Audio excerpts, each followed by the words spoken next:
Halo guys, berjumpa lagi dengan Kiko Uto. Sekarang kita akan bahas lagi 10 buah soal prediksi tes karakteristik pribadi atau TKP edisi 28 September 2021. Jadi soal-soal ini sudah disesuaikan dengan FR atau ujian-ujian yang sudah dilakukan beberapa hari yang lalu. Dan di akhir video saya juga akan menyampaikan 5 buah soal latihan atau PR untuk teman-teman bisa kerjakan. Kalau misalnya teman-teman udah langsung tahu jawabannya, bisa langsung aja komen di bawah. Tapi pembahasan untuk 5 buah soal PR itu akan dibahas di video besok ya. Dan buat teman-teman yang baru aja bergabung di channel ini, silahkan klik tombol subscribe dan nyalakan tombol notifikasinya karena saya akan upload video short dan long format seperti ini setiap hari. Jadi sekarang kita mulai aja pembahasan soal prediksi tes karakteristik pribadi. Let's go. Nah ini soal nomor 1 sampai 5 itu PR yang kemarin ya. Jadi tugas yang diberikan pada Anda biasanya bla bla bla. Nah, di sini kalian akan dihadapkan dengan banyak pilihan, tapi kalau misalnya ditanya tentang tugas yang diberikan kepada Anda, itu sebenarnya menggambarkan Anda itu adalah orang yang punya kapabilitas atau punya kemampuan seperti apa, kayak gitu. Karena seperti ini logikanya, atasan kita tidak akan mungkin memberikan tugas yang terlalu berat kalau misalnya kita sendiri tidak bisa menyelesaikannya. Tapi kita akan diberikan tugas yang menantang karena atasan itu tahu bahwa kita memang punya kemampuan untuk menyelesaikan tugas tersebut ya. Jadi dari opsi A sampai E ini, nilai yang tertinggi itu adalah yang C, tugas yang membutuhkan ketelitian dan penuh tekanan. Karena memang yang pertama tugas ini tidak semua orang bisa melaksanakannya. Dan yang kedua, ini artinya atasan sudah melihat kemampuan teman-teman dan juga pengalaman-pengalaman teman-teman dalam mengerjakan tugas-tugas sebelumnya.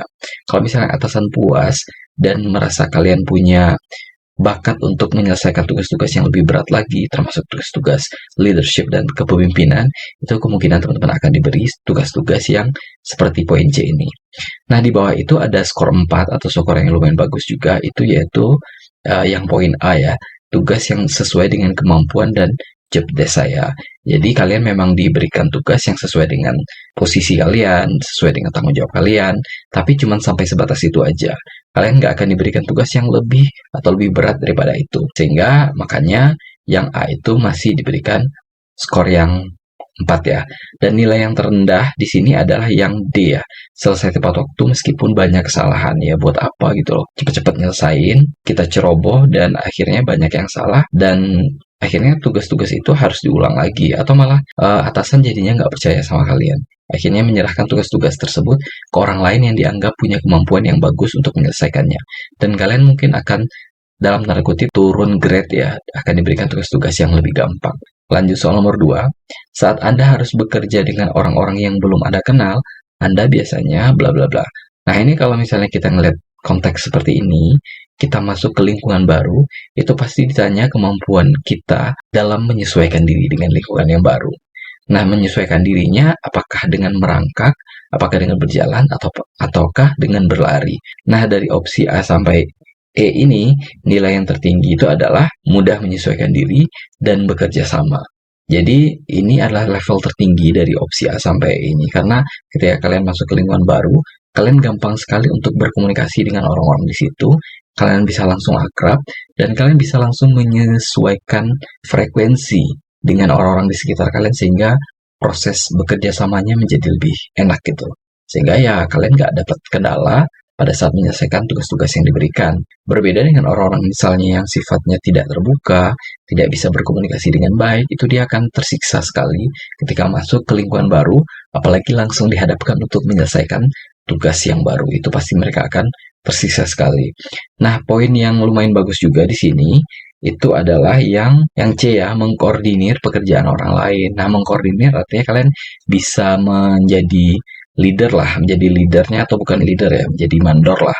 Bisa mengkoordinir, oh si ini ngerjain ini, sini ngerjain ini, sini ngerjain ini. Itu bagus juga, tapi itu belum bisa menjadi nilai tertinggi karena itu tidak memperlihatkan bahwa kalian bisa juga mengerjakan pekerjaan yang dibebankan di kelompok itu. Kalian cuma jadi kayak tukang atur-atur aja gitu loh. Ini mengatur jadwal, ini sini ngerjain, tapi kalian sendiri nggak bisa menempatkan diri untuk bisa terjun aktif di dalam kelompok tersebut gitu. Tapi komunikasinya udah dianggap oke, makanya itu nilainya 4. Dan yang paling jelek di sini adalah yang E, membutuhkan dorongan dari orang lain untuk akrab dengan anggota yang lain. Nah ini berarti kalian nggak bisa komunikasi dengan bagus, dan hanya mengandalkan orang lain yang misalnya kalian kebetulan ada satu teman yang kalian kenal, ya kalian berusaha aja berada di belakang dia agar bisa kenal dengan teman-teman kalian yang lain. Nah, itu nggak boleh.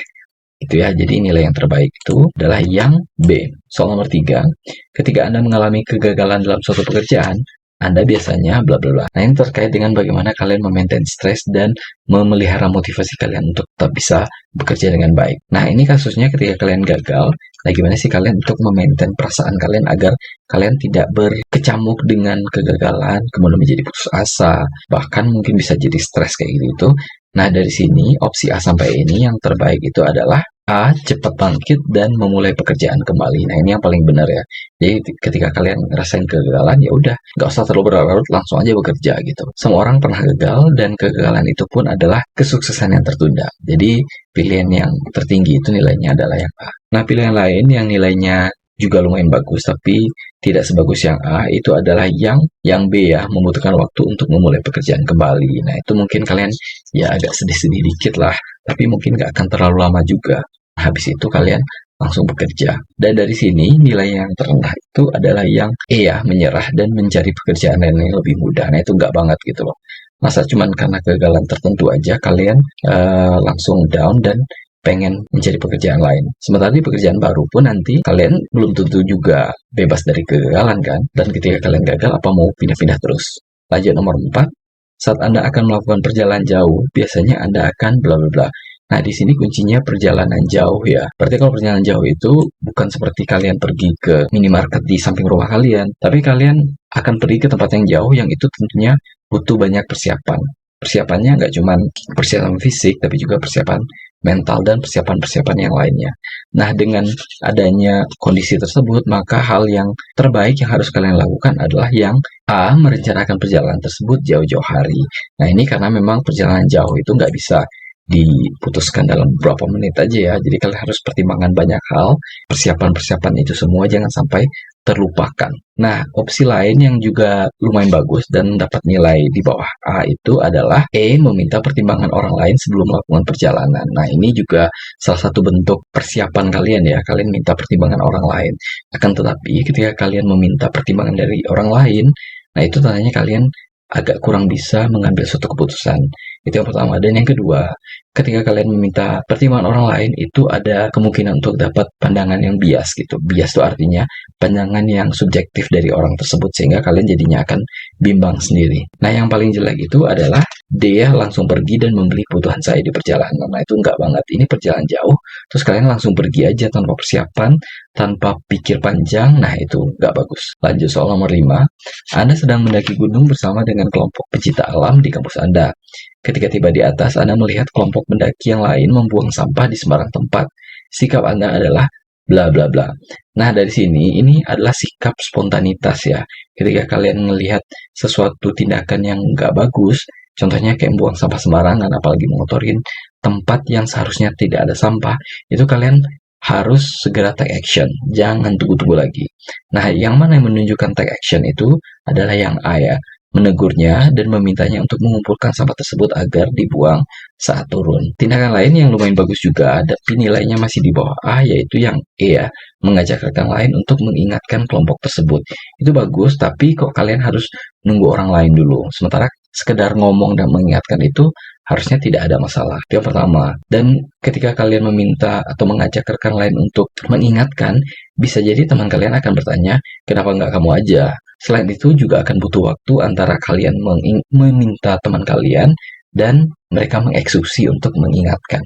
Kayak gitu. Itu makanya yang E itu nilainya 4. Dan skor yang paling rendah itu adalah yang B ya. Biasa saja karena banyak yang melakukannya. Itu kan artinya kalian nggak peduli dengan lingkungan sekitar kalian. Ya, jadi jawaban yang paling benar itu adalah yang A. Soal nomor 6. Anda dan teman-teman Anda berencana untuk bekerja kelompok hari ini di balai kota. Namun setelah sampai di tempat perjanjian, teman-teman Anda tiba-tiba membatalkan karena berbagai alasan. Sikap Anda adalah bla bla bla. Nah, ini ketika kalian sudah sampai di tempat belajar kelompok, yang paling benar itu adalah kalian tetap di balai kota dan mengerjakan tugas bagian kalian yang D ya.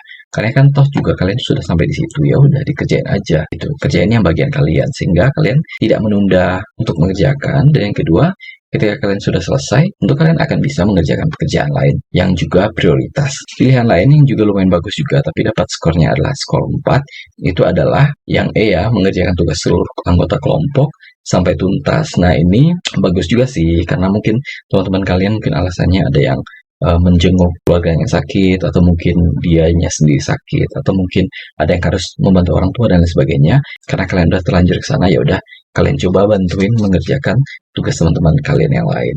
Nah, cuman ini menjadi tidak maksimal nilainya karena ada kata-kata seluruh anggota gitu. Jadi kalian seakan-akan ngambil tanggung jawab dari anggota kelompok kalian. Itu yang pertama. Terus yang kedua, hal itu juga tidak mendidik dan tidak menunjukkan bahwa kalian adalah orang yang berusaha memberikan kesempatan kepada seluruh anggota kelompok untuk berkontribusi, kayak itu.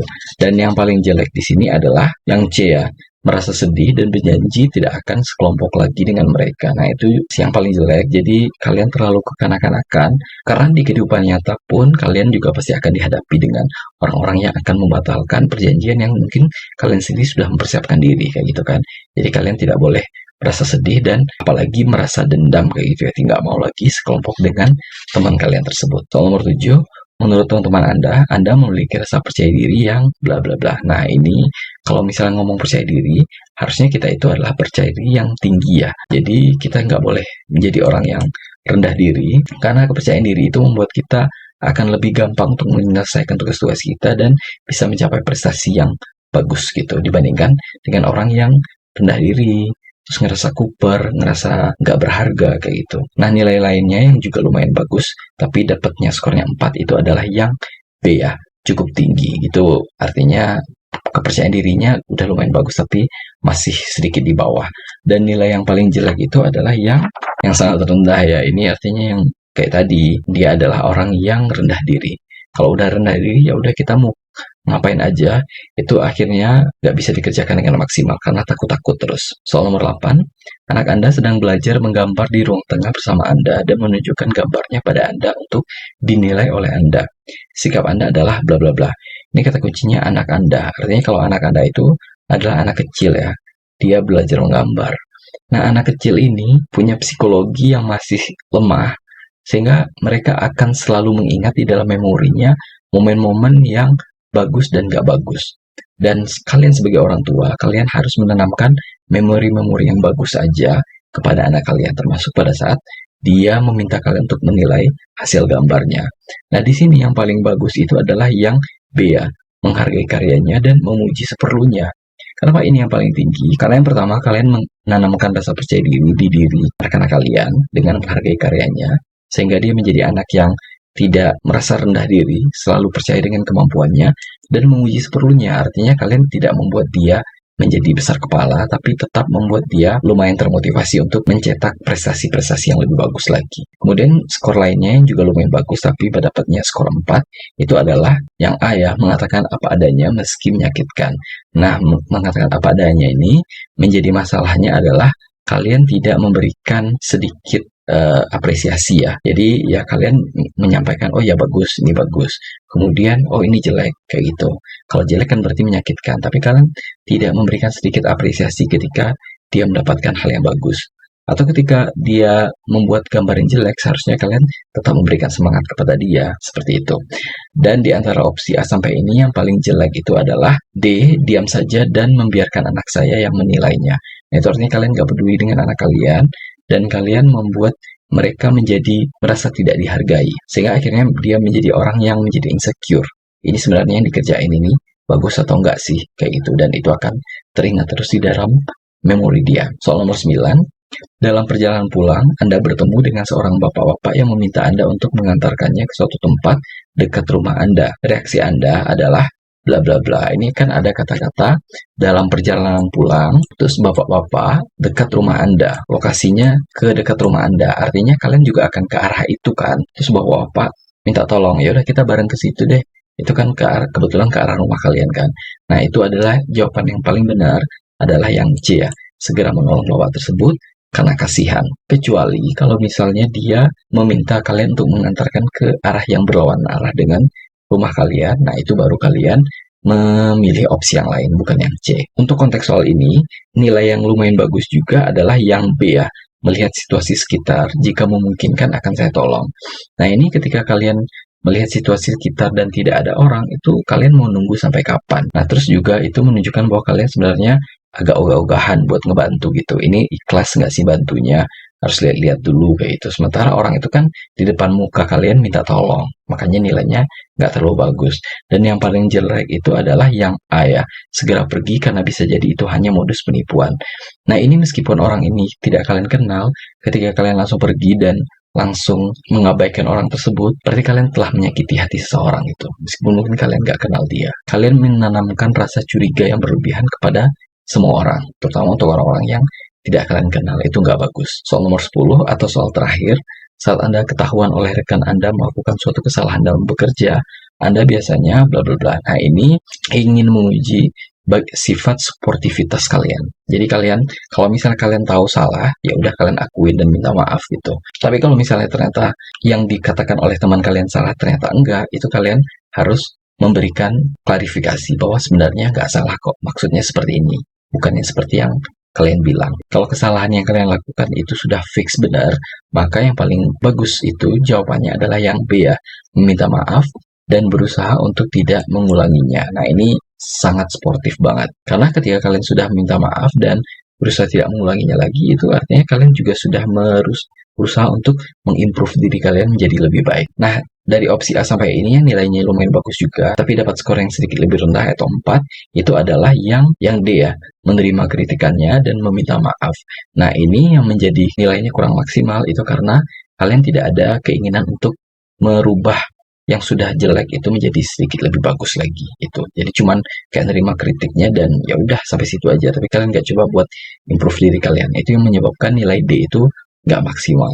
Dan yang paling jelek itu di antara opsi A sampai itu adalah yang C ya, memintakan saya tidak melakukannya kepada pimpinan. Nah, ini menunjukkan bahwa kalian itu ada bibit pembohong, ada bibit orang yang tidak sportif, dan ada bibit bahwa orang yang tidak mau menerima kritikan dari orang lain. Nah, sekarang kita masuk ke soal latihan. Nah, ini ada 5 buah soal PR, atau bisa disebut latihan, buat teman-teman bisa kerjakan. Kalau misalnya teman-teman udah bisa jawab sekarang, langsung aja komen di bawah jawabannya. Tapi pembahasan untuk soal-soal ini akan saya bahas di video besok ya. Jadi, untuk soal-soal yang 5 buah ini, silahkan teman-teman screenshot aja.